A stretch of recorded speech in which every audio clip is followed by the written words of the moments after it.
Okay, ladies and gentlemen. Okay, got it. Ladies and gentlemen, welcome. Good evening. I'm very sorry for this mishap.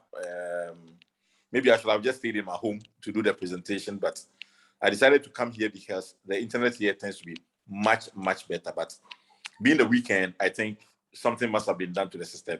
And it's just telling me that the site cannot be reached. Any site I try to reach is just not happening. So, well, these are some of the things that happen in life. And I believe I'll take it in my stride and then we go ahead. Now, today I'm going to try to talk about investment opportunities in Ghana.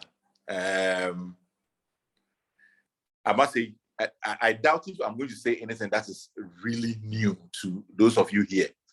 So my emphasis would actually be on the questions that you would ask after this. I believe that your questions will engender more discussion or make the discussion more meaningful, because really, there's nothing that I'm going to say here that you don't know. Maybe a couple of insights might come out, but there are very little, there are very few things I'm going to say here that you don't know. Secondly, now that you've given me the task of talking about investments in Ghana, I would also like to talk about my bank's products when I'm done. Towards the end, I'll talk about the products of Republic Bank, all investment products, because we have a very good suite of investments products, you know. And then thirdly, please excuse me, especially those of us based here in Ghana, but this discussion will be most tailored to those in the diaspora, because this is something, a joint request by the North America and the UK teams, and I believe that they had a purpose in mind, and that's how come they decided to request this. But once all of us are here, I'm sure we'll all be asking questions. And because it's about investments in Ghana, I believe that those of us who are also here in Ghana would be in a position to be contributing, or most importantly, to be correcting me when I make any statements that may not be factual or may not be accurate. Please feel free to do that. I would request that you keep all your questions or comments to the end. When I'm done with my short presentation, then you come in. So without much ado, I'll go on with my presentation, the first part. And please pardon me if I sound like I'm teaching old ladies how to suck eggs, but I'll just give a brief definition of what an investment is. Yeah, an investment, to invest is to allocate money with the expectation of a positive return or benefit in future, right? So when you invest, it means you are owning an asset or an item with a goal that you are generating income from that investment or the appreciation of your investment, which is an increase in the value of the asset over a period. You have a house, or you bought a house, you bought a car, you bought a plot of land, you've invested in a share, a stock. You believe that in the future, over a period of time, you're going to get returns on it, which sets the tone for us. Investment or investing means that an asset is bought. An asset is bought. That money is put into a bank, or that money is put into a bank to get a future interest from it, right? So you may buy an asset, you may buy a farmland, you may buy a factory, you may buy stocks, shares, or you put your money in a bank, savings accounts. That is also an investment, because at the end of the day, you expect to get some return on it, a savings account. An investment is a total amount of money spent by a shareholder in buying the shares of a company, right? So over here in Ghana, what most people would do would be to go to the Ghana Stock Exchange and then buy some shares of a preferred company. You look at the companies, Guinness Ghana Limited, Farm Milk Limited, Republic Bank Ghana Limited, Standard Chartered Bank Limited, etc., Camelot, etc. And it takes a whole lot of analysis to know which ones are best to go in for. It is not something that is quite straightforward, but always the reason why we invest is that we want returns in the future so that we can secure our future. Yeah, please, investments are for the future. When you invest today, don't expect immediate or quick returns. I know that when you invest in T-bills today, You can go for the 90-day bill, and within 90 days, which is 3 months, you will get a return. A return of, let's say, 13% divided by 4, which is around about, let's say, roughly around about 3.5%. You're going to get that one on a quarterly basis. So, but then it takes time. There are people who have bought T-bills and have never touched the returns before for the past, let's say, 5, 6, 7 years. They keep on rolling it over and rolling it over and rolling it over. There are people who bought buildings, properties, and they've let it out, and they are expecting the returns over time. Yeah. Now, one thing we have to bear in mind is that all investments come with risk. Every kind of investment come with risk. And when I was doing this presentation, it just occurred to me that my specialization in the MBA was actually risk and investments, and I wonder how come. So every investment comes with risk. And I'm not going to talk about any sexy investments here. I'm not going to talk about options, etc., etc. The type of investment that Michael Wellington thinks about. No, those are not the ones I'm going to talk about here. Because over here in Ghana, our sort of financial markets are not deep enough for that. And in any case, when you are going into that sort of investment, it is specialists who go into that sort of investment. It's not people like ordinary Joes like you and I who would go into it. Those I'll keep out. Yeah. And again, whenever you go into any investment, because there is a risk, always know that you are buying an asset. And when you are buying an asset, there is something that the lawyers call caveat emptor, buyer beware. This is especially so when you are in the diaspora and you're trying to invest in a place where you don't reside. Even where you reside here, buyer beware, because it's not every investment that is going to bring you a return or a good return, the sort of return that you desire. He says, you, the buyer, not just beware, be vigilant. Because once you invest, there are other people out there, there are other factors out there that may be detracting. Yeah, it is a concept that is widely used in real estate transactions. Now, it refers to all other products and services as well. Again, caveat emptor, it applies in all countries. Whether you are in the US or in Canada or United Kingdom or you are in Ghana, caveat emptor applies. Buyer beware. The moment you are investing, you have to beware because investments come with risk. Now, if you want to invest in Ghana, there are things that you should note. Ghana is a high inflation country. I don't remember how many times for a country whose inflation goal is to have a single-digit inflation rate, that should tell you something, right? That should tell you something. One of our goals is to have a single-digit, that means something below 10%. In other countries, like those countries where the bulk of my audience reside in, there's something, the concept of double-digit inflation is something that's very alien to them. All these presents opportunities as well as risks. And then Ghana is a high exchange. Our foreign exchange is always the exchange risk is very high because the cedi is always depreciating.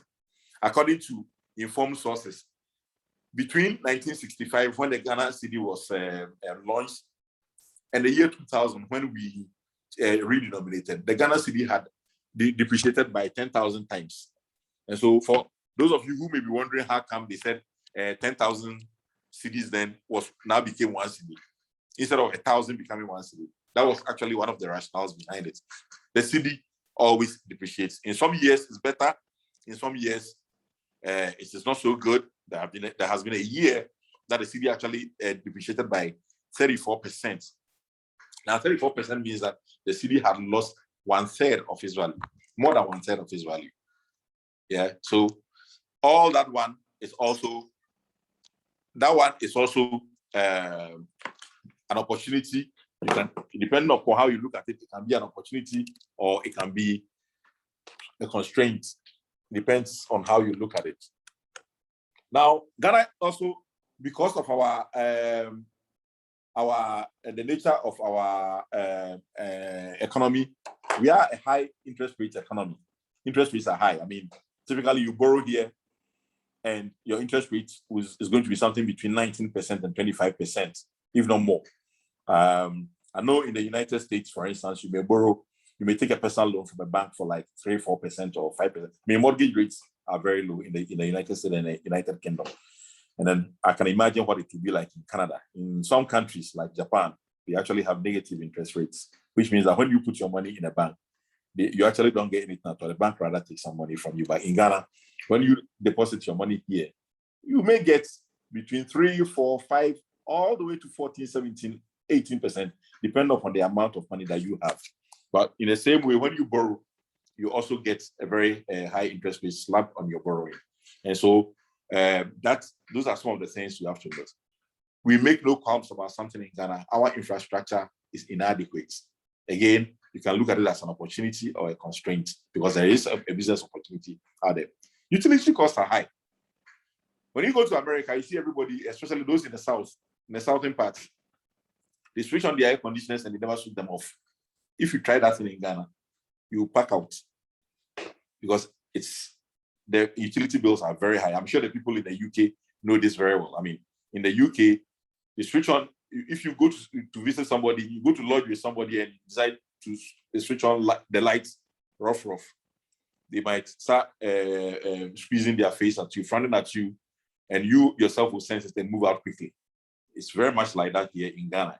Utility costs, especially electricity cost, is very, very high. Then there is internet connectivity.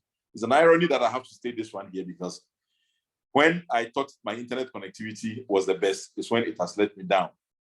You know, internet connectivity can also be a problem. There are a lot of blind spots or black spots in certain areas.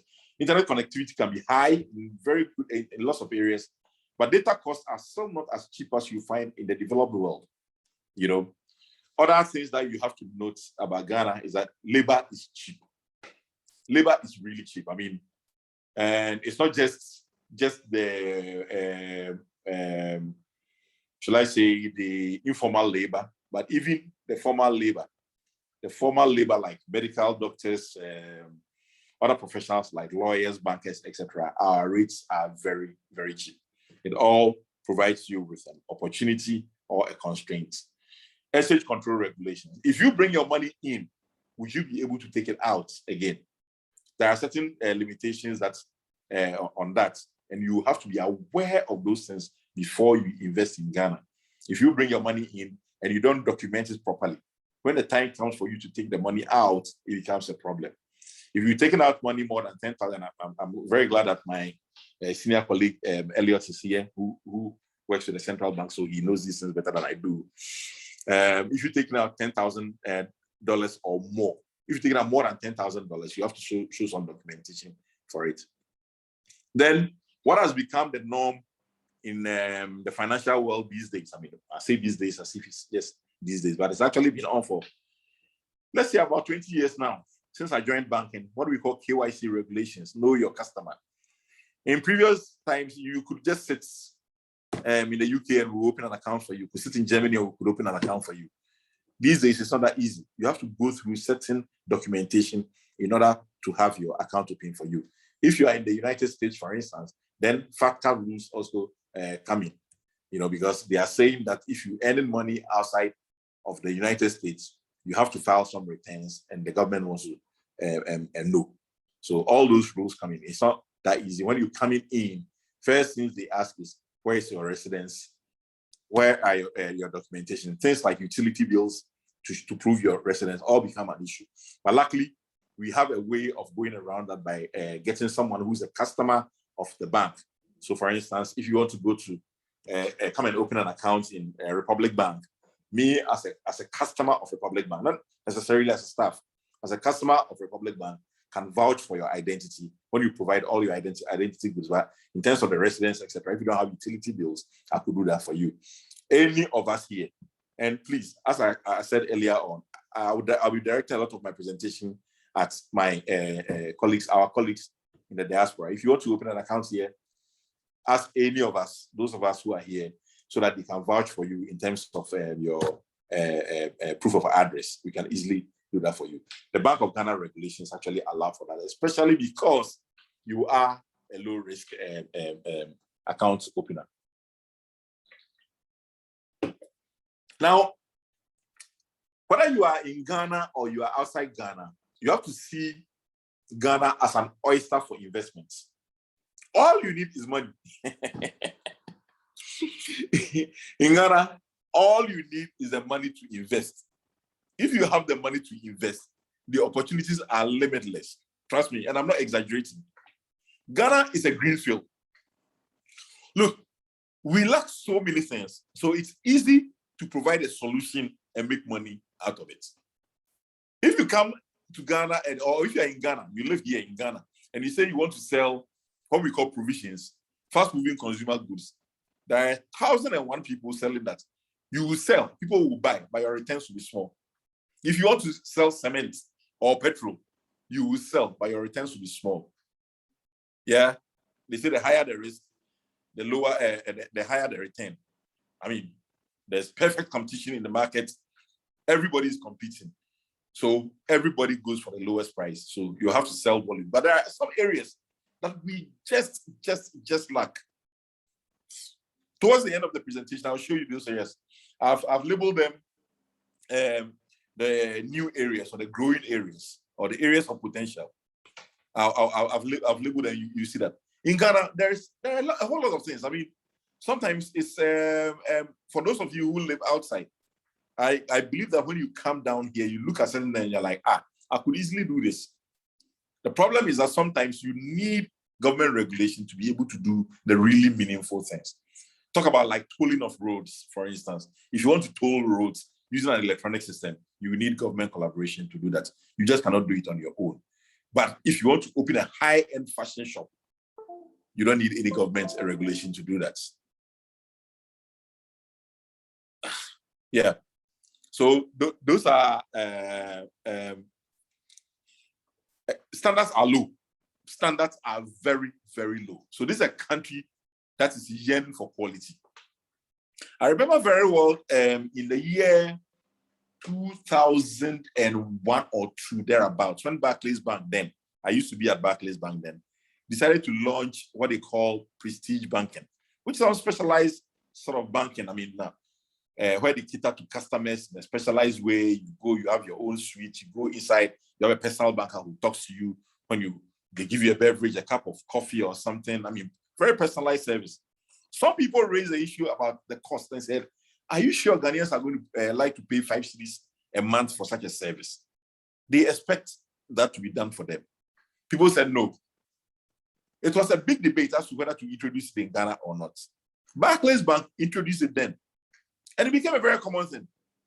Now, almost every bank has what they call a private banking suite. Because Standard Chartered has priority banking. Every single bank in this country has that sort of service. And it's basically because standards are low, that regular things are not delivering the top quality standards that we require. So when anybody comes in and introduces something that is of a bit of quality, people are willing. There is a market that is willing to follow it. Yeah. And the returns on investments tend to be high here. Basically because inflation is high, basically because there aren't many options. And so if you bring in something, invest in something, your returns are likely to be high. Then there's high unemployment here. People want to work.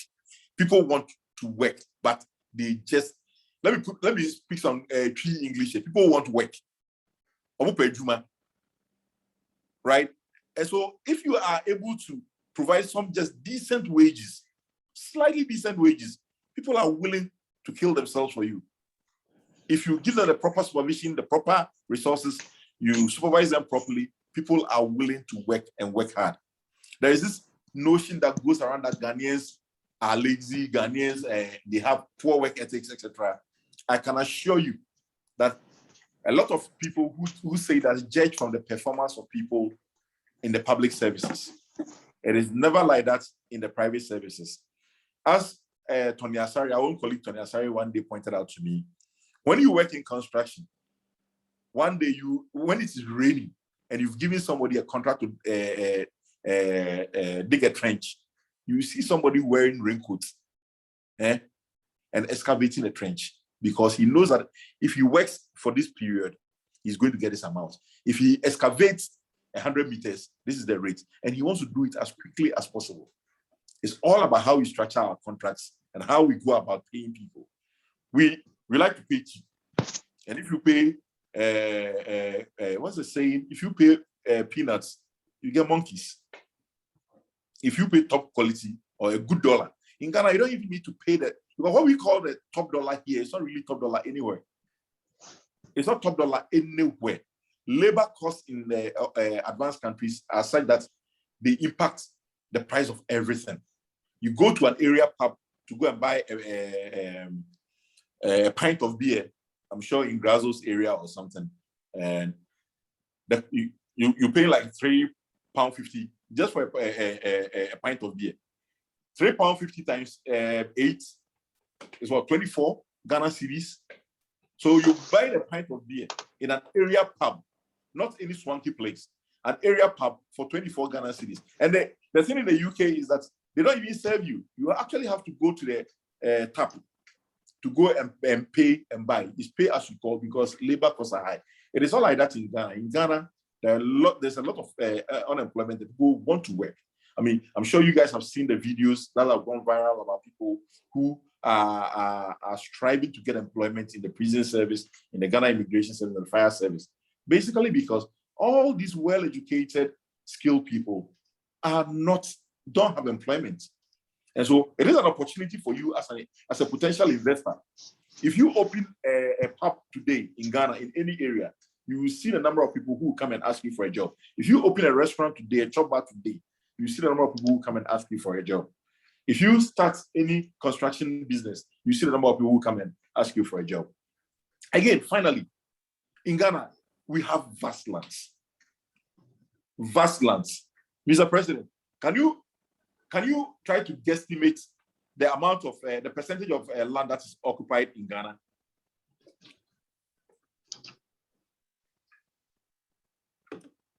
The occupied space in Ghana. Can anybody occupy, guess? Can it be about 1/80th? 1/80? You are close. You are very close because 1/80 is something close to like 3%. And that's it. Only 3% of the land in Ghana is occupied. You would think that Accra is big. Accra is very, very small. Accra is very, very small. I mean, as far as cities are concerned, if you take out our traffic, Accra is very small. If you like drive from airport to Frafraha at night, and you see whether you won't be there in 20 minutes. In the US, especially, if you say you are traveling 20 minutes on the highway, you might end up at home. So there's a lot of land waiting to be used, but there are issues with the lands. So Ghana is your oyster. Whether you live here or not, Ghana is your oyster. For those of us who live here, if we need a side hustle, let's think through it very, very carefully because there's an opportunity here. Our own very good friend, Raymond Brown, started Porkingham. I mean, until disaster struck, it was a fantastic place. All of us were going there. We used it as our base as a 7-year group. Anytime we pass through there. If you need a side hustle like that, you should always look at it because, as I said, the land is there. The human beings are there. Of course, the human beings need training. And we always say, oh, the people are lazy. The people are never lazy. The people are never, never lazy. It is the way we control them and manage them that makes them not deliver. If you were to employ these people and say, for every bottle of beer that you sell, you take 10 pesos or 20 pesos, you think they will be sitting down and looking at another person, somebody who has come to sit at the bar and drank only one bottle of beer or one bottle of Fanta? It's our structures that we ourselves put in as managers that do not let people deliver. So we have it. Ghana is green. Ghana standards are low and we are yearning for quality. We need quality. We yearn for it. Education. We yearn for it. The investment returns are high. I mean, where in the States or where in the UK or where in Europe are you going to invest in any government bond or T-bill and you're going to get 13% per annum? High unemployment, the lands are there. So there are two major types of investments everywhere. The tangible ones, the physical, the buildings, residential or commercial. Then there are businesses, manufacturing, commerce, trade, construction, agriculture. They are there. You name them. health services, education, all of them. Those are businesses. Then there are the intangible ones, the ones that people who do not have the time, the people who cannot devote their time and resources like physical presence to it, tend to invest in stocks from the stock exchange, bonds, T-bills. I mean, the most popular investment instruments in Ghana. Then there are mutual funds that are rolled out by companies like Republic Investments Limited. Data Bank has got is quite popular for that. There are lots of finance houses around that do that. And then we have the bank products like the savings accounts, fixed deposits. Then we have annuities, retirement plans, life insurance. People, life insurance, please. It is also a type of investment. Yeah, especially the ones that come with savings plans. Then saving for education, your children's education. If you are like me, who didn't give birth early, then you know that even towards your retirement or post your retirement, you will still be paying fees. So you better start, or you better go into some deep savings for it. Now, one of the most popular choices of investments in Ghana is real estate. A friend's father told us that real estate, the reason why real estate is called real estate, I don't know whether it is something that he concocted or not. He says because it is real, right? Your building, the value hardly depreciates. Even when a lot of investments are going wrong, your building will be there, at least in Ghana, especially. Unlike in the States or in the UK or in Canada, where people typically buy buildings and they hedge against it and they try to flip it over. Here, people buy houses to either live in or to rent it out and make their money out of there. They are not going to buy a house and thinking they're going to flip it next time. They buy it for 100,000 USD and they're going to sell it in the next 3 years for 120,000 USD, etc., etc. But those are the types of investments that you can make. Apartments, buildings. It is becoming such a popular thing in Ghana. For those of you who like to drive around, let's say, Cantonments, Airport Residential, Usu, Laboni, even Tesano, those areas, you see that a lot of apartment blocks are coming up. They are not cheap. They are not cheap at all. But why are these buildings coming up in those areas? Are people really buying to live in them? What most people are doing these days is that they buy those properties for rental, short-let rental. I mean, go to Clifton Homes, all of them. And there are lots of the Northridge right here behind me in my office. Lots of nice apartments coming up. People buy them and they use them for short-let. One thing that is really, really caught on here in Ghana is Airbnb. Somehow, our people, our colleagues, our yearmates, our generation, when they come down, those who live outside, when they come to Ghana these days, lots of them don't want to even go to their family houses. They want to stay in an Airbnb where they want their freedom, especially the men. As for the women, they will go. The men, they will stay in an Airbnb so that they can go out and come back at any time in the night they want. So it is really, really rising. And the rates are not cheap. If you have an Airbnb apartment here, depending on the area, you could be getting anything from, let's say, in Northridge, you could be getting anything like $87 per night. In a place like Cantonments, where there's Clifton Homes, Embassy Gardens, you could be charging as high as $120 per night for a studio apartment. A studio apartment is basically like it's a bed sitter. The bed is here, the toilet is there, and then the kitchenette is there. One room, it's one room, bed sitter. You could be charging as much as that, 120 USD. And you'll be amazed. You try booking an Airbnb apartment in Ghana now, especially for December. Try booking and you see how many of them are gone. They're gone. So it's become a very popular investment choice. Very, very popular. You know, a lot of us growing up, our goal was to build a house. But to build a house to do what? To live in. So we start building a 4-bedroom house, and then we use 5 years, 6 years, 7 years to build a 4-bedroom, and we locked in investments. Instead of going to build some 1 or 2, or going to buy a service plot and building a chamber and hall and then growing it. We don't do that. All of us, buildings are security for us.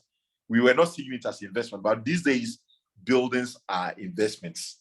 Properties are investments. And as my friend's father said, real estate is so called because it is real. Oko, now ba, at the very least, if you can't get anything out of it, you can sleep in it and save yourself some cost. Yeah. But there are challenges. The challenges, especially if you want to build in some areas. I mean, the land acquisition problems, well documented. I don't need to go in too much. We know that you buy here, you buy there, you buy, somebody comes chasing you. Me, myself, I owe one of my brothers $10,000 currently because I let him to go and buy a plot of land in a service area from a company. And the company demarcated it, and then they came, we went later on, he said, the plot of land that they had demarcated, now they are using it for road. So now they'll give us a new plot of land somewhere in this. I'm like, what? So these are some of the challenges that we face here. If you don't get a now, if it were not my brother, and I know it's my brother, but he wants his money. He wants his money. I also don't want a new plot of land because I don't have that type. I don't need it for anything. I don't need any plot of land for anything. I'm content with the little that I have for now. But you see, there's a challenge there. Land acquisition, as I said, investment comes with risk. If you are investing, definitely you must be prepared to take some risk. I'm not saying that it will happen to everybody because lots of people have built houses, lots of people have bought plots, especially from companies that have service plots. Lots and lots and lots of them. People are abound, and you are not going to have problems buying them. In this particular case, I think I was just unfortunate, but hey, it is what it is. Yeah. There is the issue of documentation and registration, the delays. You go there, come today, pay this, pay that. And no, for those of you, especially who live in the diaspora, that becomes a big issue because you don't see the reason why you should pay. In fact, I don't see the reason why I should pay somebody to register a plot of land that I have bought. It becomes a big issue for you, but it is what it is. You can decide to go through the normal channel. Or the best thing, you can decide that you go through a company. The company buys, they register for you, your back case. They go through all the hassle, and then you are not involved in all some of these. Then there is the issue of trust when it comes to real estate. Indeed, in all investment, there is the issue of trust, especially when someone is doing it for you, like me and my brother. Assuming this plot of land, I was buying it for Jacob Accra, or I was buying it for Michael Wellington, or I was buying it for Michael Tamaklo, and it has gone that bad. No matter how they trust me, they will still think something is amiss. I mean, I must have done something. So the issue of trust will always be there when it comes to real estate. Yeah. And then if you want to invest in real estate for commercial purposes, like I spoke about the Airbnb or the shortlet, who will manage it for you? Especially if you don't live here. Even if you live here, who will manage it for you? You have your day job, like our president has his day job at the African whatever university's place. If he goes to work there and he has a block of apartments he has an apartment, a couple of apartments in, let's say, Adenta, or let's say Ajingano. It might be easy for him because of where his work is and where the properties are situated. But what if he works in Wager and the properties are in those areas? Somebody wants to check in. Who is going to clean the place up? How about theft? What happens? And Airbnb has got some strict standards. Even if you decide not to use Airbnb, you have to go to some web sharing site, or you yourself will have to advertise. Who will do it for you? Then there is the random bills, the utility costs, the rates. Look, if you have an apartment and you rent it out to somebody who has come from America, be very careful. You have to monitor very carefully because those guys, this is what they do. Ghana is warm. It's very warm for them. You can't blame them. And in their country, when they switch on their AC, I said they don't switch it off. When they are going out, they'll switch on the AC. Can you imagine your AC running for about 6, 7, 8 hours during the day? and then they go, because when they come back, they want to walk back into a cool apartment. How are you going to control that? Trust me, for a lot of the people who run some of these apartments, they have their caretakers sitting around and they wait. When the people go, they go and switch off the AC. Just the AC, right? Because that is a huge cost. How would you manage it? What if they're going and in some way, somebody forgets and turns on the tap? Water flows and flows and flows. What are you going to do about it? These are some of the challenges that you need to bear in mind if you decide that you want to invest in real estate. You have to have the patience. You have to employ the proper professionals for them to manage some of these things for you. You're going to buy land, go to a company, buy it. At our age, if you go and buy a plot of land in, no disrespect, Budumburam somewhere, be sure that you'll be trekking there every day. If you go and buy a plot of land in Soutrum, then you better hold your gun. Not Soutrum.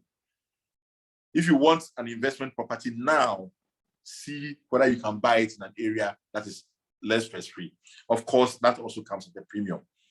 If you buy from a company, that also comes at a premium. But in buying land, in buying property, always bear in mind the 3 L's. They say there are 3 L when you're dealing with properties. I'm sure the investment bankers and the finance people amongst us know it. It says location, location, location. If you want to make the maximum returns out of your investment, it's about location, location, location. Yeah. Mr. President, can you hear me? Sorry, there was an interruption. Yes, we can hear you loud and clear, Benzo. Thank you very much, Mr. President. So I'm going on to the next popular one. Something that we are all discovering as we grow up. We are all somehow becoming, I don't know whether it's out of sentiment or it's out of an identification of a real need, business need. A lot of us are now venturing into farming. It's Tony Hassan on the line. We have BJ Hyde on the line. He's gone into farming. People have gone into farming. The returns are good, but trust me, the risks are also very high. So when you're going into this, have that at the back of your mind that you are going into something that is risky, high risk, right? Know that you are going into something that's high risk. I mean, the risks are very numerous from the cost itself. If you have a poultry farm or a piggery, the main thing now you're going to face is the cost of feed. The cost of feed, especially for poultry, has become such a huge issue here over the past about 6-7 months.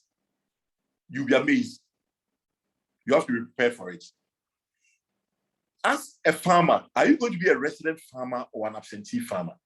An absentee farmer is like me, who will be living here in Accra, working in Republic Bank, or working in the Ghana Fire Service, or working in the Bank of Ghana like Elliot does, and then having a farm somewhere in Somanya, or Buenim, or Boyre, or Tamale, or wherever. Yeah? Once in a while you go there, you are an absentee farmer. Can you control the way the workers work? Can you control the inputs? The inputs that you give to them, are they using all? Are they selling some? Are they stealing the produce? Are you, the crops that, even if it's crops, are you doing perennial crops or annual crops? If you're doing annual crops like maize, etc., it means that you really, really have to have an idea. If you're doing perennial crops like cocoa, cashew, coconuts, etc., from the beginning, yes, you may have to keep a close eye there. But once they start booming, they start producing, then you know, everybody knows when cocoa comes into fruits. So then, and those ones are low maintenance. Assuming you have like coconuts or cashew, they are really low maintenance ones that you can go there towards when it's fruiting. You have an eye on your produce, your cocoa is harvested, you dry them, and then you sell. That you can do.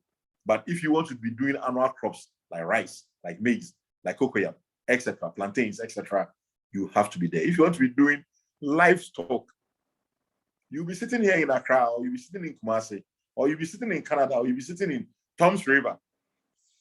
And your farm manager will call you, boss, and what they do?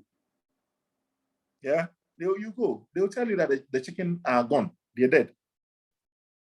And it's human nature. It's not just Ghanaians. It's human nature. People will do it.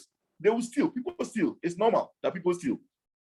Yeah, it is normal. If you don't have the right controls, they'll steal. A friend of mine had a farm somewhere in Bronga. He gave up. He was sitting here in Accra and doing a poultry farm in Bronga. He gave up. He gave up. It was a nice, lucrative idea, but he gave up. Now I have two friends who are currently involved in a poultry farm. It's going all well for them, or should I say it was going well for them until this feed issue. Thankfully, one of the partners lives in the area where the farm is. So he keeps a close eye on them. And the other partner in that business lives in Accra and works in Accra. So they have a very good control system going on there. Then there is the issue of natural and disasters. Natural disasters. When there is the bird flu disease outbreak, what happens? When there is a swine flu outbreak, what happens? One day you may be there, and the Department of Veterinary will come and they say, you want to cull all your birds. The word is culling. They will come, they will slaughter all. They'll give you some nice small compensation. That is if it comes. Or if you are not lucky, there are other diseases that will come in. Thankfully, the veterinary services of Ghana, the extension service of Ghana, are all there to provide very good service for you if you decide to invest. If you employ these professionals, and they know their job, if you employ these professionals, they will assist you. You don't even need to employ them. You need to just consult them. They will assist you. If you employ a farm manager, you need to keep an eye on it. Are you going to be working with your relative or your friend? If you go into partnership, then we will come to that. The partnership bit. That will be the ending of my presentation. What are you going to be? Then there's theft. As for theft, can you imagine breeding goats in any part of Ghana? Goats. How many times? I mean, the popular saying about goat thieves. I think goats are the animals that are stealing the most. I haven't heard of anybody stealing pigs, because maybe they are heavy. But goats, people like to steal them. They go thief your goat now. So imagine, and goats are stubborn. They're very difficult to cage. So if you're going to go into farming, these are some of the things you should be thinking about. Are you going to just invest in a farm? Someone has a large-scale farm, a medium-scale farm. He's been doing it for years. Just like our brother Ben Hyde is doing his piggery now. Would you go and say, look, Ben, I think I like your business that you're doing. Let me invest on 100,000 Ghana cedis or 50,000 Ghana cedis in it so that we roll along. Will he be willing to accept? Would you be trusting him? These are all some of the issues that you should be thinking about. The last of the tangible investments that I'm going to talk about is construction. The problem with construction is highly cost intensive. Yeah, capital intensive. I mean, you need money in there. It's good. The returns on construction can be very good. Building, construction, road construction, they can be very good. The problem in Ghana is that most of construction jobs are actually awarded by government. So when you are going to construction, well, you may get VRA may employ you to construct something for them. University of Ghana, Legon, in the University of Ghana, VRA, did I say VRA? It's owned by the government. University of Ghana is owned by the government. I don't know who. Republic Bank may contract you to build a house for them. SIC, where's Mr. Tony? I'm sorry, I hope he's on the line. He's an architect of SIC Life. Yeah, they will contract you to design, build, or sometimes do design and build and deliver for, and even maintenance for them. But most jobs actually come from government, especially for roads. It's all from government. Now, the thing about government is that, first of all, pitching for the business itself is a challenge. And I will not. Look, we are brothers. Brothers and sisters. Let me say this clearly. It's very difficult to go into the construction business without trying to influence people here in Ghana. Even when you have placed a bid, you've tendered for the job and you've gotten it. Ghanaian contractors are the most generous people in Ghana. Even when they tender for the job and they get it, when they go there, they still dash something, because they know that if they don't do so, the next time they go to bid, somehow their documents will be missing, even if they win. So bidding for the job itself is highly competitive to get a job. There are contractors who have several jobs, and there are contractors who have only one job. There are contractors who have been out of job for, let's say, 4 years. I'm one. I'm into construction the past 4 years. I've given up. I've looked at them like, Charlie, I just cannot go and pay 10%.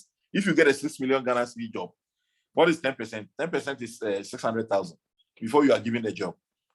I don't have that sort of money to be doing that sort of job. People are doing that. It's clear. The 10% thing, unfortunately, in Ghana has become institutionalized. But a lot of people are going into construction. Why? Because the returns are good. So if you can do that, you know how to win the jobs, you properly aligned, etc., you can go into it. You align with the proper professionals like quantity surveyors, the architects, the construction engineers, civil engineers, structural engineers, accountants like our own brother, all our accountants that we have here, you align with them, you'll be able to do something. And then after you've gotten the job, do you have the heart?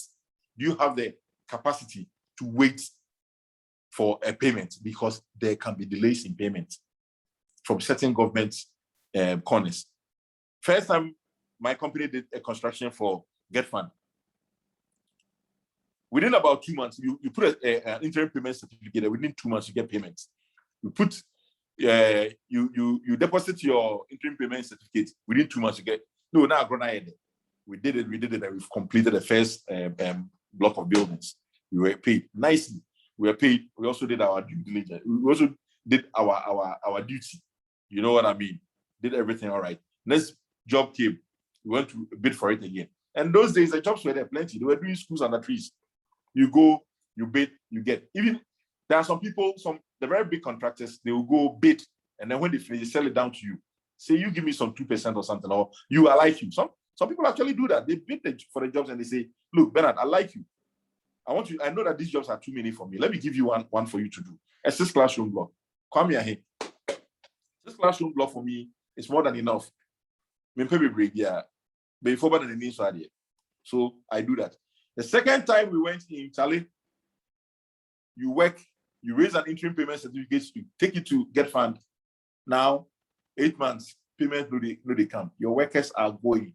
You have to keep on investing because you need to complete. If you don't complete, you're not going to be paid. We went on. Some payments delayed for about 2 years. I'm not kidding. There's no exaggeration. No kidding. Do you have the capacity to wait that long? Do you have the tenacity? If you do not pay, you are not paid for, let's say, a year, would you be able to survive if you go into construction? Because the construction returns are very good. You're not going to get anything less than 30-40%. Even after all those payments, I kid you not.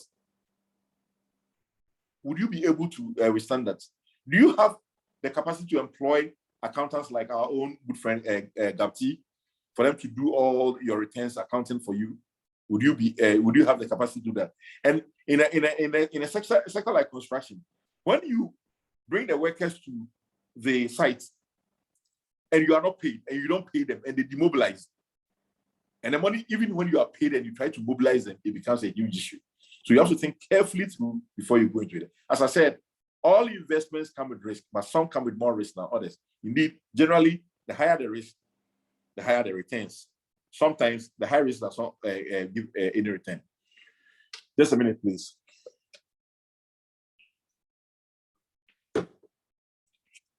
Mr. President, now I'm going to go into the areas, the growing or the potential areas of fiscal investment. Then I'll quickly do the intangible ones, and then we'll be done. You have 10 minutes. Okay. Now, the growing areas, please, people, this is where I think we should really, really pay good attention, especially for my colleagues, our colleagues who are abroad. Please, we need you. That's why you're Tuno and everything. We need you, right? We need you in Ghana. Come and invest your money, and you will make money. Trust me, you will. You come and you whine and whine and whine, but if you invest and the money is coming, you will stop whining. I swear. Yeah. One area that is fast growing now these days is in the area of medicine. Medical investments. So let's say you build a specialist clinic. Let's say you build you have a small clinic that provides dialysis services. You'll be amazed. A dialysis machine costs you about what? $25,000, $30,000, $35,000. You get a nephrology nurse specialist there, you put it in place, everything. You will make money. There's a high need for those things in this country. You set up an optometry, you will make money. Because increasingly, more and more people are wearing glasses. Oncology, specialist care like oncology, cancer treatment. You will, because a lot of us may not know it, but cancers are bound in Ghana. Think about it, cast your mind back to it. In the past 2 to 5 years, how many of people we know haven't died of such diseases? Cosmetic surgery, a lot of people are doing it. The women, especially, cutting from here to place here, just so that they will look shapely. They're doing it. Pain management is another area. So in terms of medicine, something that is, I started by saying Ghana is an oyster for investment. Care homes, we don't have some. Autism and other special needs center. As far as I know, and somebody please correct me, I know of only one autism center in Ghana. One. It's in Kokomlemle. Maybe there are some in other areas, but I don't. But there are a lot of autistic children in Ghana. There are a lot of special needs children there. I have a lady friend who is a speech therapist for children with learning disabilities, and she makes a lot of money. She hardly has any weekend to spare, because on weekends she has to move from house to house. In all the affluent areas, Trasacco, East Legon, cantonments, that's where she applies her trade. Now she is employing 4 more speech therapists to assist her, and the business is growing there. A hospice. I don't know of any hospice in Ghana. I don't know of any hospice in Ghana. If you set up a hospice, for instance, an AA center, Alcoholics Anonymous, all our AA centers are in our homes. Yeah, but we have a few around, but we don't have enough. Drug addiction centers, we don't. Pharmacies. Look, you may think that pharmacies abound in Ghana. I think after petrol filling stations, one of the places that abound the most, petrol filling stations and provision stores, is drugstores. But you know that a lot of the drugs they stock come from India. Trust me, when it comes to the quality of the drugs, the ones that you need for, let's say, diabetes management or high blood pressure management, people would prefer it if you are bringing it, especially from the UK. So people have set up stores or in their pharmacy shops, and I hope Edu says on the line, they will tell you, when they come, they say, I want the ones from the UK. Even the pharmacists themselves, the drug dealers, did I say drug dealers? The pharmaceutical sellers themselves, they bring in the drugs from India. But when it comes to the ones that they use for managing all those, I don't know what's the chronic diseases, they themselves will prefer to buy the ones from the UK or Germany or from the America. So there is an opportunity in there. The only thing is that if you want to open a pharmacy, you have to have a pharmaceutical license, or you have to employ a pharmacy, a newly licensed pharmacist, or you may go into partnership with the Dusay and the other pharmacist friends that we have, and then you can do that. You can be in the US, or you can be in Germany or Canada, be shipping the goods here, and then he will be selling. It's a partnership that you can go into. The next area, education. There are 1,001 schools in Ghana, but trust me, as I said earlier on, quality is lacking. As the middle class grows, we are more and more in need of quality. So you see all sorts of now what they call international schools springing up. Legacy Girls College. We all know Ghana International School has been there for ages. Association International, Akosombo International, Medicine, American International, British International, Canadian International. I think there's one Indian school in DBS in Tema. I mean, all of them. And why do they keep growing? Because people really need them. If you set it up and you set it up well, people will go. Legacy Girls is now a girls' international school. All girls. And it's been set up by some high-profile people, and so they are attracting high-profile people in there. If you set up such an institution, you will. If you set up a Montessori education creche, you will get market. It abounds everywhere. People just want it. And they said that the Ghanaians' number one need is employment. The second need is education, a good education for their children. Then there are the specialized universities. I know that may be a bit of a stretch.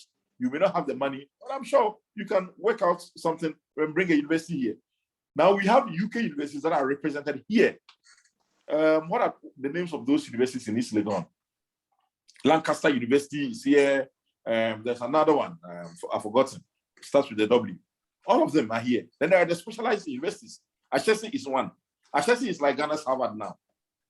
You know, let me not say Harvard. Our Harvard will be Legon, but it's like MIT, right? Academic city, a specialized university that specializes in engineering, etc. Then there are the ICT training centers, all of them, because ICT is growing in Ghana. So aside of medicine, there's education, and then the one that never goes away, the growing areas, food and beverages, nightclubs, eateries. You can't believe the number of people who are now going into investing, opening up eateries. And now it's even become better. People are delivering. A lot of the motorbikes you see on the road, they are doing deliveries of food, of documentation, etc. But it's basically because people now find the need to eat outside. All of us who work in offices in the Accra Central, we all order food from places.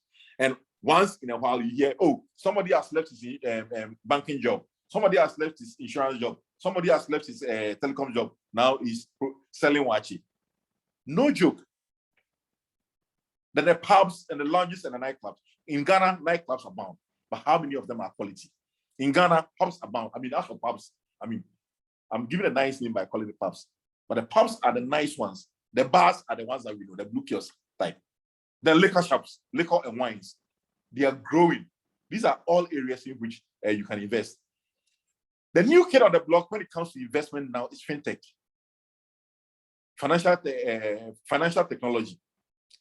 I'll be honest with you, I don't know much about this area, but suddenly they're really, really growing. People sit down and craft all sorts of financial solutions, digital financial solutions, and they sell to financial institutions, and they're making money. People make transfers. I mean, ZPay.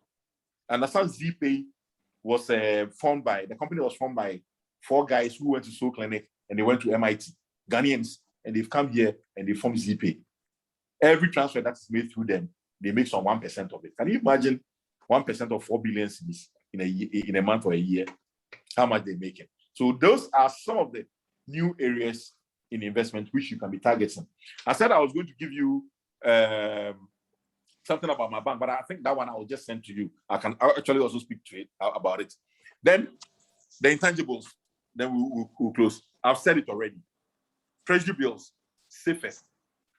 If you keep your money in the US, if it's not above 20,000 or 10,000 US dollars, you are not going to get more than 1% on it. If you bring it here and you say you want to invest in a 90-day T-bill, you're going to get, even now that it is low, at 12 or 13%, you get that. Then you factor in the exchange rate depreciation, which this year has been good. So far, I think we are about 3%. Net of the 3% from the 12% or 13%, you are going home with a tidy 10% on your investment here in Ghana. As I said, investment comes with risk. So know that even as you are earning, there is also inflation and then exchange rate depreciation on it. It works out in the long run. Then there are fixed deposits. If you don't want to buy the government of Ghana treasury bill, you can buy fixed deposits. You come to my bank, you go to any other bank, they will give you a good rate. Of course, the higher the amount you invest, the higher the rate you will get. If you want to invest just 10,000 Ghana cedis, you are not going to get 14%. No. If you are coming to invest about 1 million Ghana cedis, you will get that. It is tiered, as in every country, it is tiered. Then there are the mutual funds. The number one organization in this country that does that is DataBank. All the other investment houses also do that, including my own Republic Investment Limited. We can do that for you. Then there is shares. Ghana Stock Exchange. You go there, as I said earlier, you check out the companies with the best stocks trading. You can buy some shares from them. It is not always smooth. I'm not going to promise you any El Dorado there, but it's good. It can be good. Then there are private placements. Those are difficult to come by. And you typically would need some more, a bit of cash to do that. You hear of somebody's company which is doing very well. You decide that you want to make a placement in it, or they invite you to make a placement in it. And the reason why I'm saying all this is because I don't want to assume that all of us are as broke as I am. I believe that there are people amongst us who can really make a lot of, who really have money that they want to invest. There are millionaires amongst us. I know a couple of them because I've spoken to them. I know them. Should I mention anyway? I won't, because banker confidentiality, so I won't. Yeah. So there are people who can do this. Savings accounts. In Ghana, you can actually save in foreign exchange. You can bring your dollar here and come and save, your pound or your euro and come and save. At the very least, if you don't get anything at all, in a year's time, through depreciation alone, if you come and you exchange the amount into cedis, you realize that you've made, if you place, let's say, $10,000 on a savings account here in Ghana, and at the end of the year, you come and you exchange it into cedis, you realize that you would have made some interest, some returns on it by virtue of the depreciation in exchange rates. Then there is life insurance policies. Life insurance, please, especially for those of us who live here, let's always be thinking about it. It's very important. Life insurance typically comes with the life policy. When you die, your relatives will get a lot of money. If you don't die, you can always go and withdraw your savings at some point in time. Permanent disability. Ashanti say a sign what for. You never know what will happen as you work. One day something happens and then you are paid off. Your insurance, life insurance pays off. One day, maybe, Mr. President, we should get our own friend Yellow Man to come and talk to us about some of these insurance policies. And then, for me, what I like most about life insurance policies is the one that they call critical illness. The terminal diseases that always break a house. You know, all those, I don't want to even think about them. Kidney disease and liver disease and cancers, etc. That can break a house. If you invest in a life insurance policy, some of these critical illness, when you fall, you can, when they reset you, you can always get some returns from them. So, Mr. President, finally, what I want to say is, if you decide to go into, if you decide to undertake any investment, are you going to go into it solo, or are you going to go into it as a partnership? If you decide you are going to go into it solo, do you have the expertise? Do you have the money? Do you have the capital? Do you know how to run? Do you have the time? If you don't have the time, can you trust your partner? And in Ghana, we say partnerships don't work. A lot of people say partnerships don't work, which I think is a very unfortunate state of affairs that we are in. Of course, all of us have gone into partnerships, and Charlie, our own brothers have took our eye proper. Some of them are even apologetic about the monies that your money that they wasted. They are unapologetic about it. It's true. But you see, when there is mutual respect, and there is honesty, it can work. I know two friends who decided to set up a pub, and I've been using this thing as an example for years. Those two guys, when they decided to set up a pub, they drew a set of rules, including that none of the two would ever be given a credit from the pub. So if they bring their visitor there and they want to spread the person, they pay. Indeed, one of the partners decided that just so not to fall into temptation, he decided that since the setting up of the pub, he decided that he was no longer going to drink alcohol. And I can assure you, for 2 years, the guy was not drinking alcohol. That business went on very well until one of the partners decided that he was going to relocate to the US. And the one here took his shares and decided to run it alone. It was only after the other partner left that the guy who was now in control decided that he will resume drinking. You know, so there's the issue of trust there. Then there is the legal documentation. We need to go into such arrangements with legal things. No guy, no brother man matter. If you come here and you buy something, you pay. It's as simple as that. At the end of the day, I should be able to question it. There should be openness. Please, let's try it. It can work. It can work. And then there is accounting practices. Let's get some of our colleagues. I will always recommend Gapti, Gabriel Notti. He's been an accountant for some of us for a while, and he will deliver quality service to you at a very reasonable price. Let's get people like that into our business.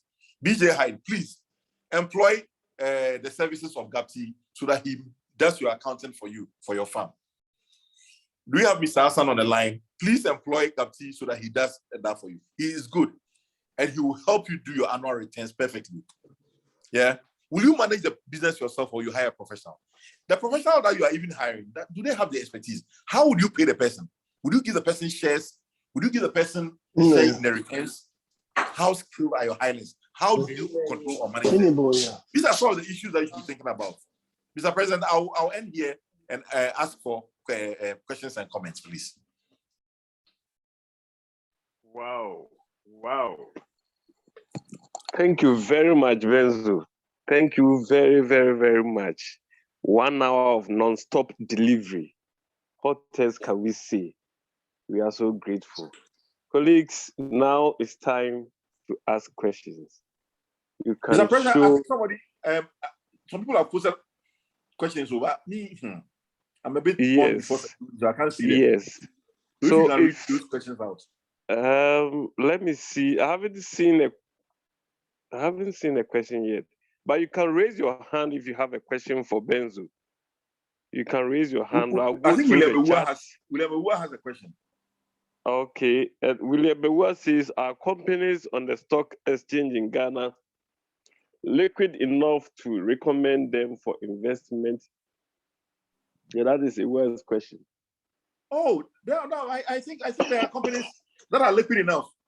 I mean, I myself, let me say, two of my best investments I've ever made on the stock exchange were for GCB, Ghana Commercial Bank, and Goyle.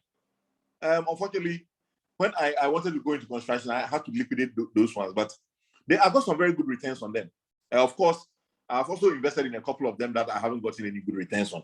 But I think generally, if you pick the good ones, I mean, if you look at the share price appreciation of Standard Chartered or Guinness, for instance, and then at some point in time, I think Farm Milk was one of the better performing. So there are some who are really good, and it changes from year to year.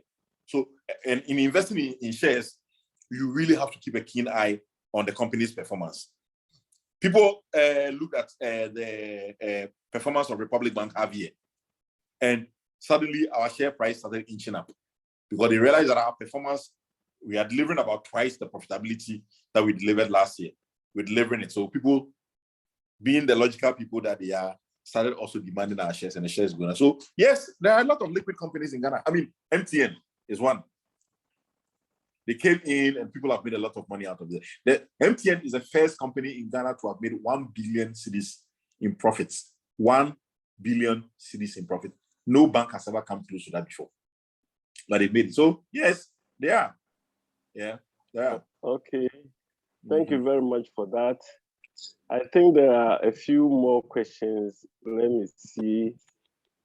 I see Onassis is asking a question. Yes, Onassis has asked a question. Let me start with Maputo. He says, if you invest in treasury bills in Ghana, what happens when you have to change the money back to foreign currency? Isn't that a loss? No, it is not a loss. It is not. As I say, you see, the financial world works in a very rational manner, right? One would expect that the currency would depreciate by a certain amount, right? And so let's say if you invested in treasury bills and the return was 12 or 13%, and the CD depreciated by 30%, of course you make a loss if you decide to exchange in that year, right? But in that particular year, unless you are under some pressing need, why would you like to exchange your funds into dollars back, right? Because if you do that, you're making a loss. Of course, as I said, every investment comes with risk. But in most years, it evens out. If you made an investment in the T-bill, for instance, round about, for as long as it has been, I think right from about 2015, around about 2015, the T-bill rate was around 20%. Around about 2017, it was about 17, 18%. And it started coming down small. Cocoa bills are now 17%. For the past 5 years or so, I don't think that the cedi has depreciated in any year by 17%. So you see, Maputo, it's a risk that can happen. Once in a while, it happens. But as with most investments in like stocks, etc., you have to take a long-term view of it. If you had invested, let's say, $10,000 in T-bills in, let's say, 2015 up to date, you would really make a lot of money out of it.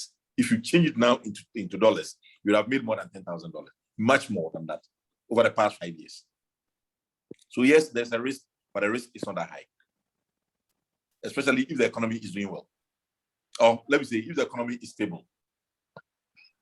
Right. Another question is, what are the tax requirements for maintaining bank accounts and investment in Ghana if you live overseas? I'm not aware.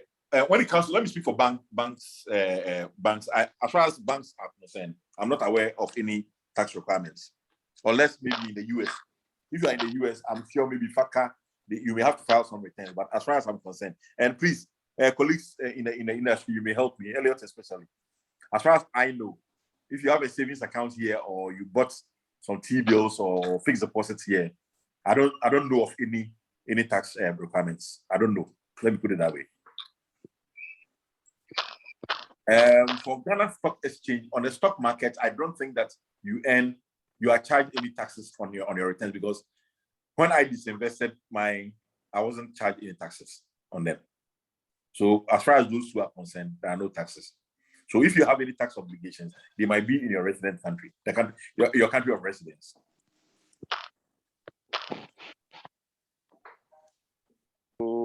Let me see. I think one more. Let me go to the chat room again. All right. I think somebody agrees with your answer to Maputo's question. Well, William, that was William, right? Yeah, that was William. Yes. Okay. I am not seeing any more hands raised or any questions in the chat room.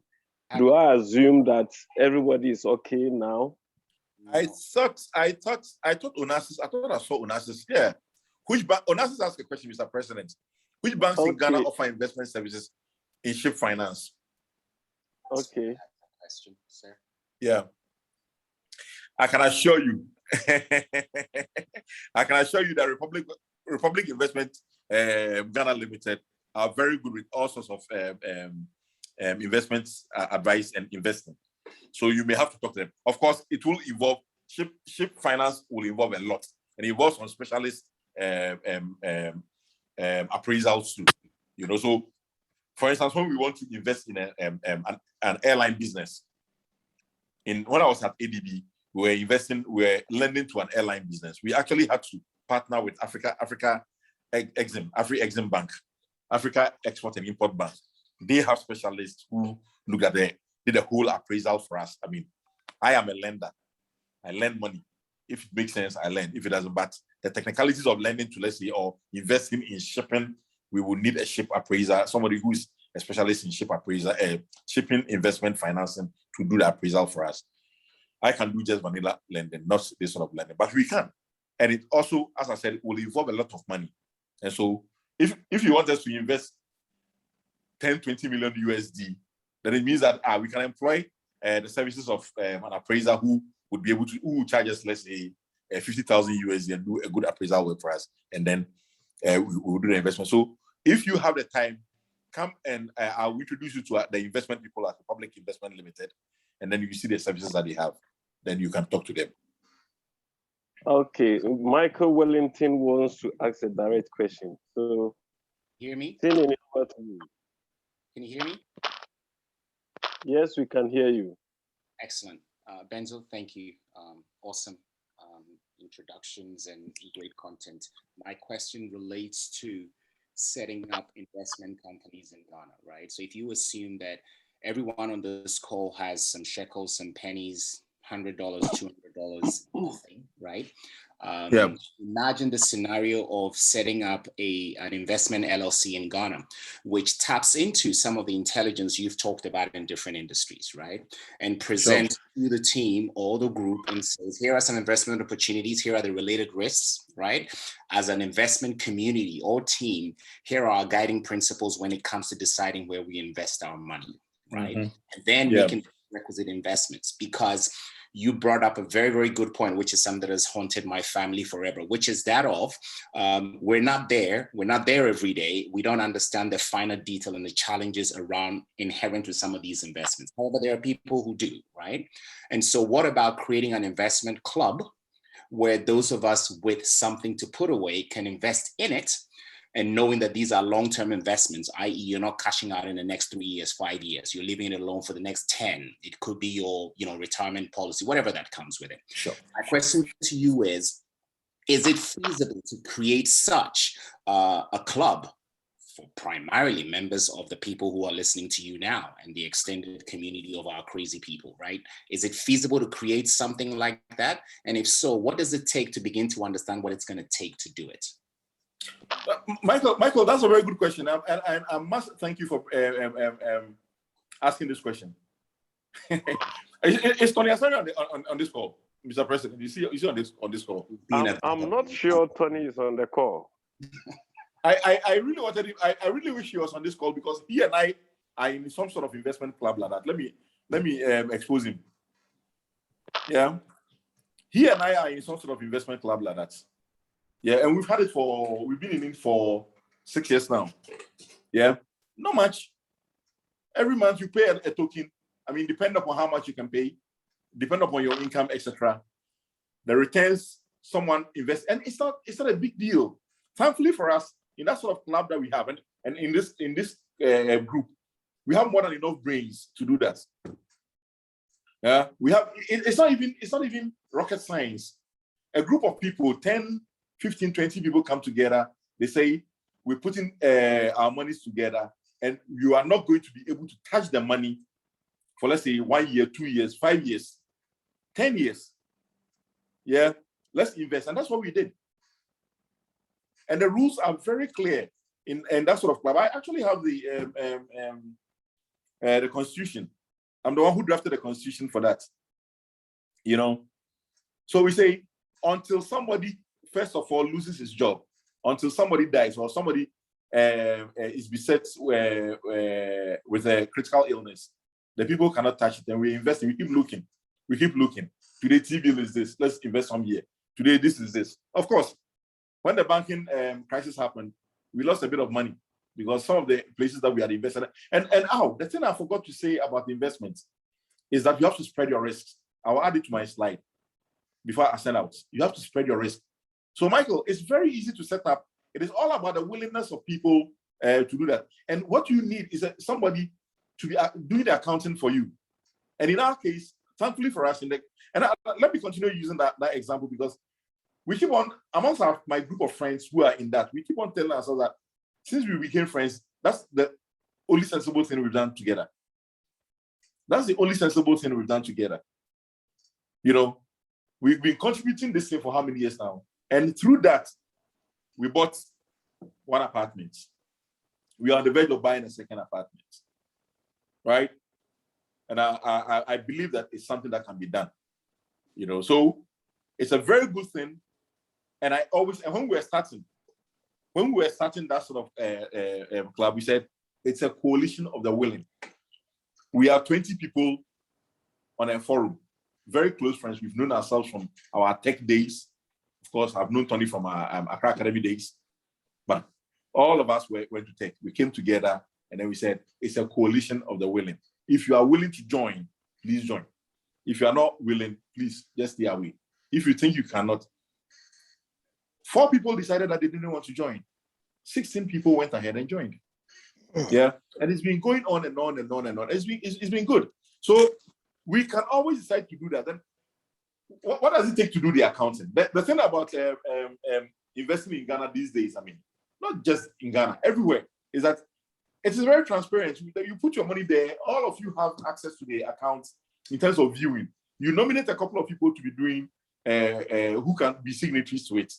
Everything. And it's very easy to do. Assuming all of you in the US, for instance, everybody decides that 10 of you decide that let's come together every month. Let's put together $100 each and invest here. Tumuda, just close your mind. $100. The day you guys decide to do that, so long as your monthly contributions figure is not big, you include me. I'll be willing to join, and I'll be your accountant. Yeah. So it's a very, very good thing. For that one, we look at the sort of investments that we do. We put some here, we put some there, we put some here, some there, put some in USD. We spread it. And after a while, 5 years later, if we say we're going to give it a trajectory, a timeline of about 5 years. And then we're going to start withdrawing. We do that. Yeah. Of course, there will be some months that you may not be able to pay. Things happen. But there are rules about that. When we are sharing the profits, it is very easy. We put in a spreadsheet. We know how much you've contributed over time, how much arrears we have. We compute, we give you your returns, and then we go on. So it is something that can be done. Let's think about it. A coalition of the willing can come together and they can do it. And nobody can chop your money. Nobody. I mean, if I'm the signatory, I don't think we are going to be stupid enough to make one person a signatory. They're going to be joint signatories and all that. So it is something that can be done. And please, as I said, Ghana, you get good returns. Even in a year where the city depreciates so much, the T-bill rates and the other savings rates also go up. So you will. So please think about it, Michael. Think about it. Join up, team up with a few people, and let's see what we can do in that regard. Thank you, sir. Joe P's hand is up. So Joe P, over to you. Okay, can you guys hear me? Hello? Joe P, we Let's can go. hear you. We can hear you. Oh, yeah. Let's Okay, go, good. Yeah. Benzo, thank you so much for delivery. I mean, you've hit all the notes. Thank you bringing us on point to all those things that are going on in Ghana in terms of investments and everything. What I want to say is, recently I got a wind of a friend who just introduced me to this Uber or Bolt car business, which is like work and pay and stuff. And fantastically, I mean, he tried to convince me and I tried to put a few cars on the road. And God, I can't believe how much money I've raised in terms of cities. And I'm going to add that to the growing areas. Thanks, UP. I'm going to add that to the growing areas. Yeah, it's been so fantastic. Every week, this guy pays money into my account diligently in CDs. And when I look at the bank balance, I was like, wow, I've been sitting here all this while with the money here, but just put a few cars on the road and this thing is rolling easily. I think it's the same thing as a TB, but this is more live that you see that, oh, you've got cars, they're working for you, you put people in job, people are working, you know, and it's quite fantastic. So if something like that can be brought to the idea of members who will be interested. And thanks so much to Michael Wellington. You know, when you join the forces, please connect to us all in the UK. You know, you never know, like it is. The bigger the family, the more we can do. Yeah, so that's all I want to say, yeah. So okay, thank you. What I'll pick up from people, Mr. President, sorry, I'm usurping your power. No, sorry, go ahead, sir. Yeah. What I'm picking up from Joe is that yes, Uber. I didn't even think about it. I didn't add it to the level. I've added it now. A lot of people are into that business. There's a friend of mine who works at KPMG, and he's gone into that business. He has about 20 of them. I'm like, you are a guy man. You are doing this business, and me, I'm Ashanti man. I'm not doing this business. What was that? The guy has about 20 of them. He started with about 5. How much does it cost?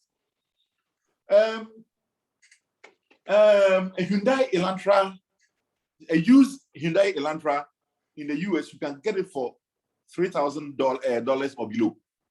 You bring it here, pay shipment, everything. It won't cost you more than $6,000. You can put it to you. And in Ghana, a Hyundai Elantra is an a high grade kind of Uber, right? But the main thing I'm picking up from what Joe P said is actually about the collaboration between him and his friend. That trust I'm talking about, that dependency on somebody. Joe P is not in Ghana, but his money is working for him. Can he trust the person who he's working with? Can you trust Okwabi Bepen? Can you trust Munkaila, Osman Munkaila? Can you trust, no, I know Grazo will not trust Munkaila. But can you trust Elliot? Can you trust Christian Yabua? Can you trust Mercy?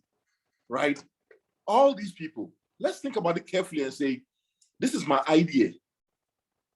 I believe that it can work. First of all, we should know that it's not everybody who's a businessman or a businesswoman. We have real business people amongst us. The rest of us are also, we may have money, we just invest, and then the business people will let it work for us. So it's a good idea that he's brought up. Let's think about it.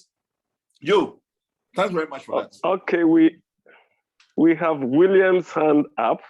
So Williams, you have the floor. Okay, thank you, Mr. President, and thank you, Benzo. William, let's see your face. Let's see your face, please. Okay, if you see my face, you can see that I'm one of the ancient members of the Accra Holders Association.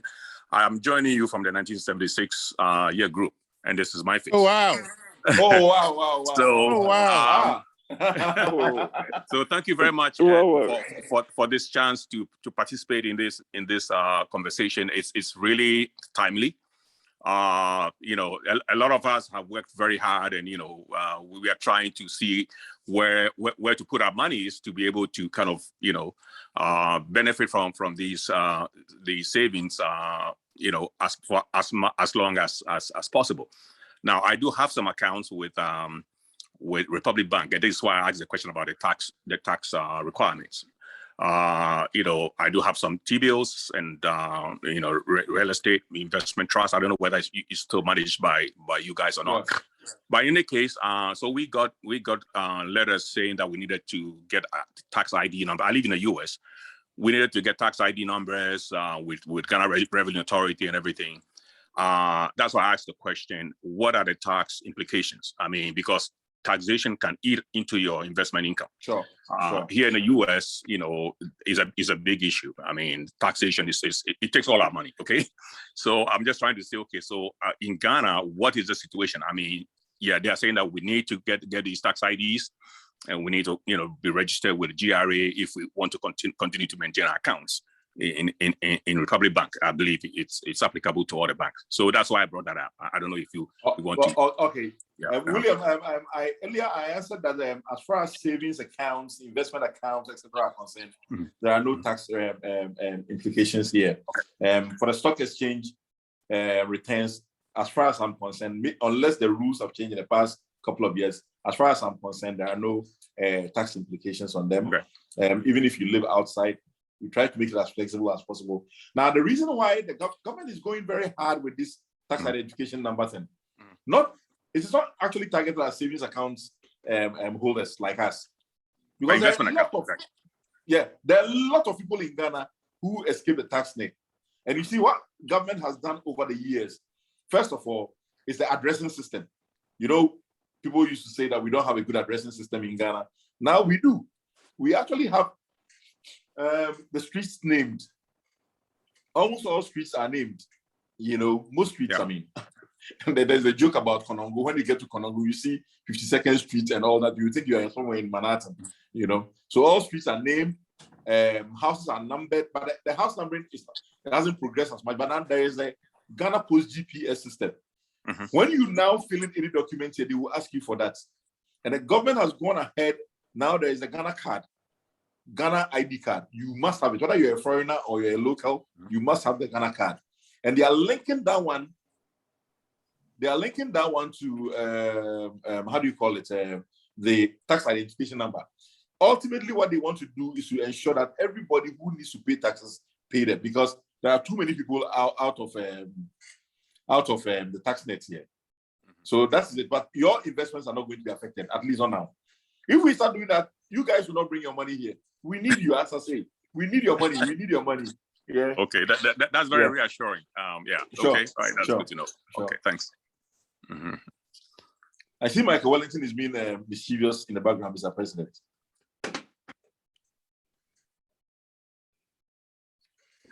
The Papa Samo is being very mischievous.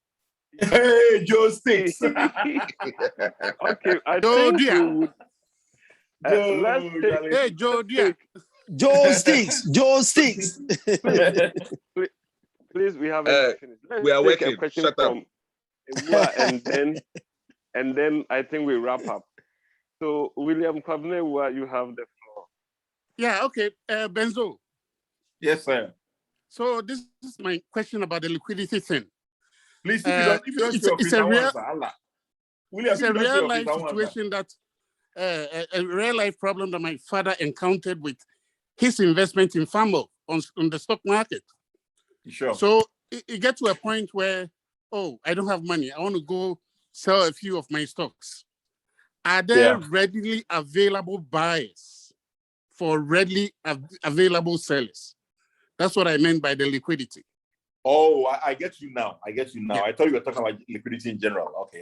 Yeah. Yes, it depends. You see, it depends on the stocks that you buy. It depends. Yeah, that's what I said. Because it's not just like the stock market everywhere. It's not every stock that people are eager to buy. If you have stocks in certain companies that I've mentioned now, unfortunately, I didn't have enough time to show you the top performing stocks. And it also depends on the year. There are years that, Charlie, when there is liquidity in the system, people are buying. Yeah. There are years that, Charlie, I mean, last year, for instance, if you were selling in this stock, nobody will buy. Last year was tough. There have been years like that when the economy, as those of us who live here in Ghana, will say the economy hard. Typically, around about election period, etc., the economy hard. So first of all, it depends on the stocks, the quality of the company. That is one. If I'm selling stocks, my shares of Republic Bank now, I'm sure I'll get buyers. I don't want to mention any company's name so that I slander them, but there are certain companies who have had stocks there. The stock price hasn't moved 1 inch, one cedi. If you have such stocks and you try to sell, I mean, our parents, I remember one of the first stocks to be sold in this country was Anglo Gold AGC. Yeah. My mother and co were so happy to have the share certificate displayed by her bedstead. I don't even know where it is. So, and that thing has become useless. I think it was one of the biggest scams ever pulled on Ghanaians, the poor Ghanaian. So it depends on the company, but for some company, their shares really move. I mean, it hurts me to say this, but Standard Chartered, for instance, their shares really move. EcoBank, their shares really move. MTN, if you're selling your MTN shares today, somebody will buy them. If you Guinness Ghana, their shares move. When I was selling my shares in Goyle, and I regret selling them, but I needed to use that money to go do my construction. It moved, and I got some very good returns from that. So it depends on the company. Yeah, from what I've mentioned, I'm more or less giving you an idea about the companies whose shares trade very well. All right, thanks. Right. Okay.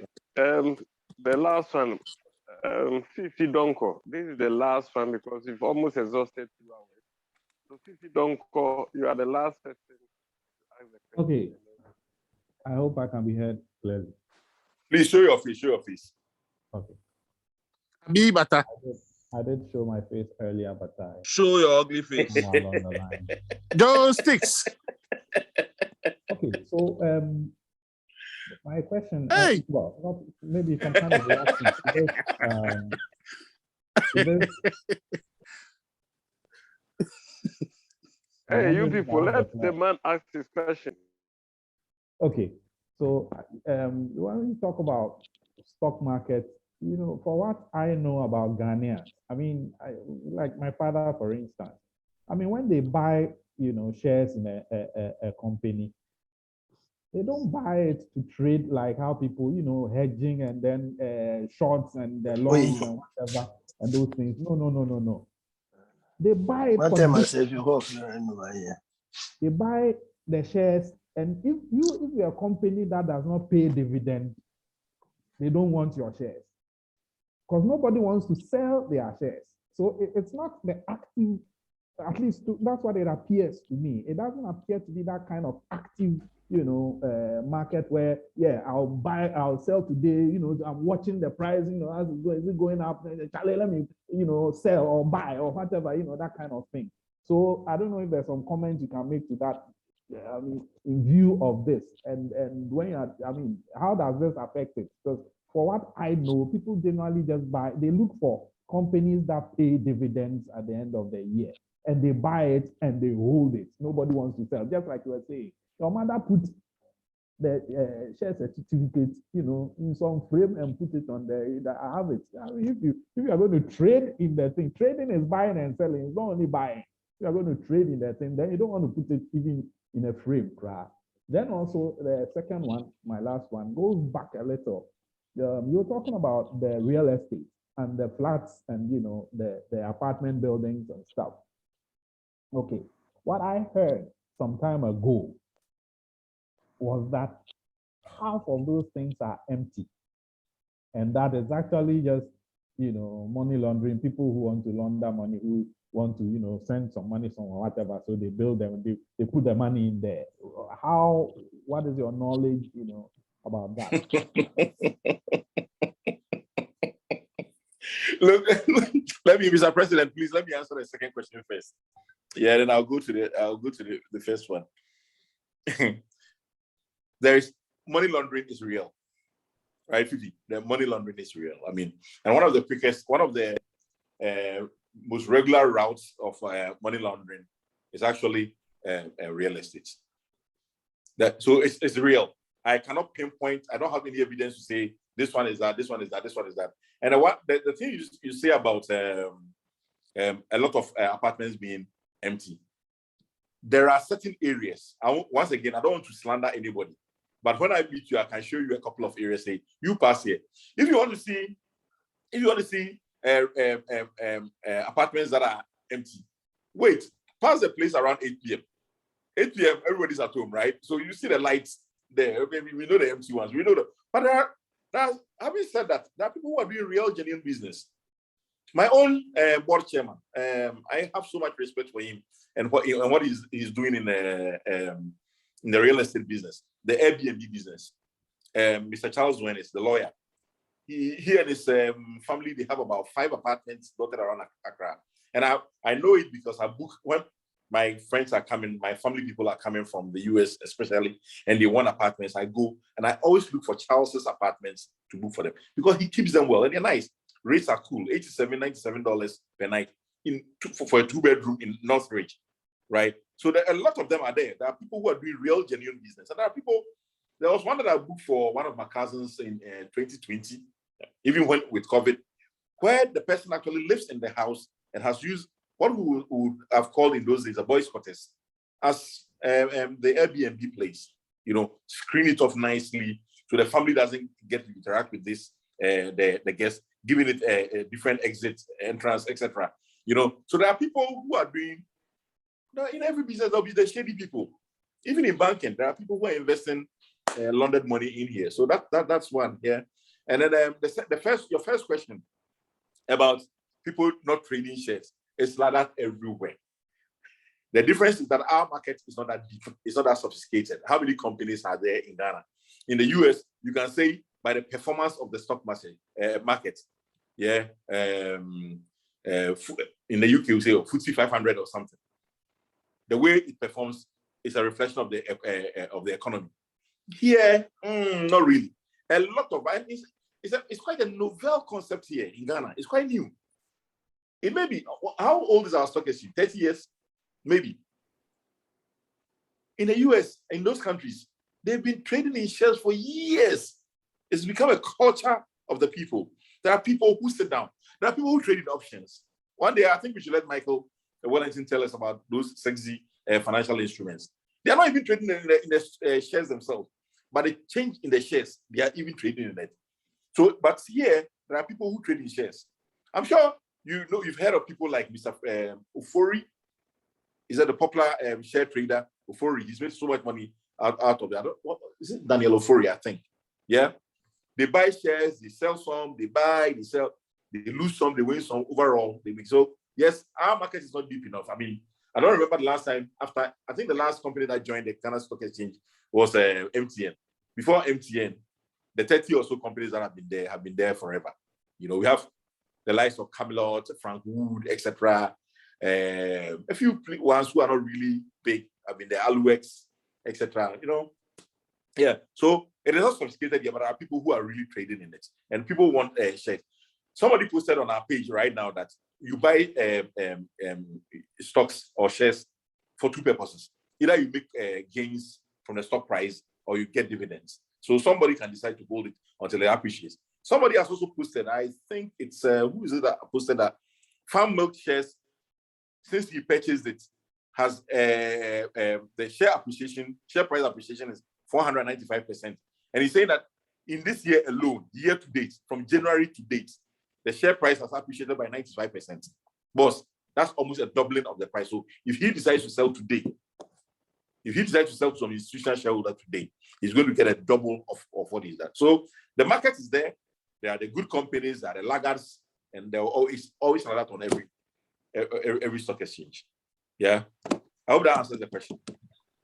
Thank you very much, Benzo. Thank you very much, my colleagues, our seniors, the ladies.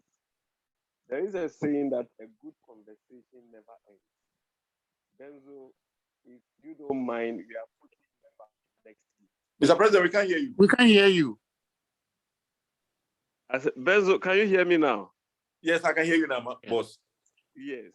I say we thank you very much. And we have 2 more in the lecture series till end of the year. We're talking about insurance, especially pension insurance in the November series. And then we're talking about stress. Mr. Politician, check your microphone.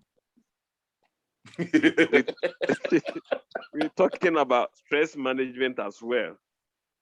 But let's say, Benzo, we appreciate you a lot. You have really delivered on the topic.